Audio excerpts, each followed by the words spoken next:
Tikman na nga natin ito. Sarap.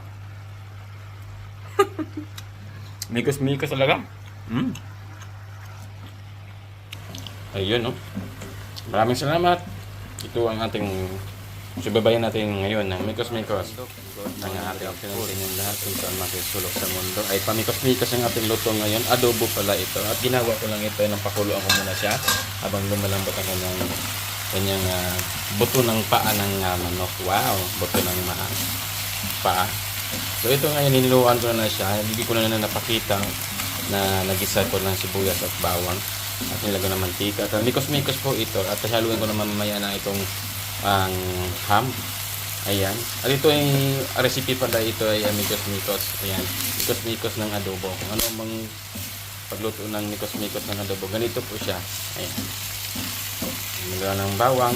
At saka malambot na po itong ayan o. Malambot na siya. Wala na siyang sobrang kulo na po siya ng 13 minutes. So, malambot na yan ang gagawin natin. Ilalagay po na natin ng ingredients. Mikos-mikos ingredients. Binabati ko pala lahat ng mga nag-subscribe sa akin at sa mga followers sa akin, yung mga silent viewers sa akin, sa mga Tita Sandok Pinoy. I love you all. Merry Christmas and advance and Happy New Year. Mikos-mikos pa rin yung niluluto natin sa New Year. Ayan po at pwede na po natin i-add natin mga ingredients yan. Nilalagyan ko pa lang sa mga pink salt. Ayan. Like 10 pinch. Haluin lang natin. Ayan. Ayan, mikos-mikos din. Lagyan na po natin ng apple vinegar. Ayan. Nahalo lang natin. Tsaka naglagay rin ako ng paminta. Depende po sa inyo kung gaano kayo karami maglagay ng paminta. Ayan, mukhang masarap na ito. Mukhang mabango ng ating mikos-mikos vinegar.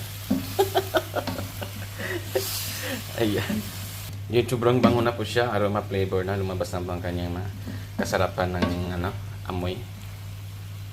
Maglalagay na ako ng sesame oil din. Ayan. At dark soy sauce. Ayan. Mukhang masarap na siya. At haluin lang natin ng konti. Ayan. Mukhang masarap na nga. Ayan, nagkulay na siyang itim. Siyempre, dark soy sauce. Kulay itim talaga siya. Mumuha ko ng 2 spoon na dito. Sinasabawan ko lang konti para may sabaw siya. Mahilig naman ako masabaw. Ayan, lagyan ko lang siyang konti ng sabaw dito. Yung pinakuluan kanina. Yan. Nasa inyo kung anong lalagay niya, soy sauce, dark soy sauce. Mas gusto ko dark soy sauce. Po natin yung ham. Ayan. Mikos-mikos na itong pagkain. Mukhang masarap. At saka pinirito na rin ko pala yung ham. Haluin na lang natin. Ayan, mukhang palang masarap na ito at luto na siya. So don't forget to like and share sa ating for content po today. Ayan, ang tawag nito is mikos-mikos. Paa ng manok at saka ham na may view. Don't forget to like and subscribe. Tikman na nga natin ito. Sarap. Mikos-mikos talaga. Ayun, no? Maraming salamat. Ito ang ating subabayan natin ngayon ng mikos-mikos ng ating food for today. God bless.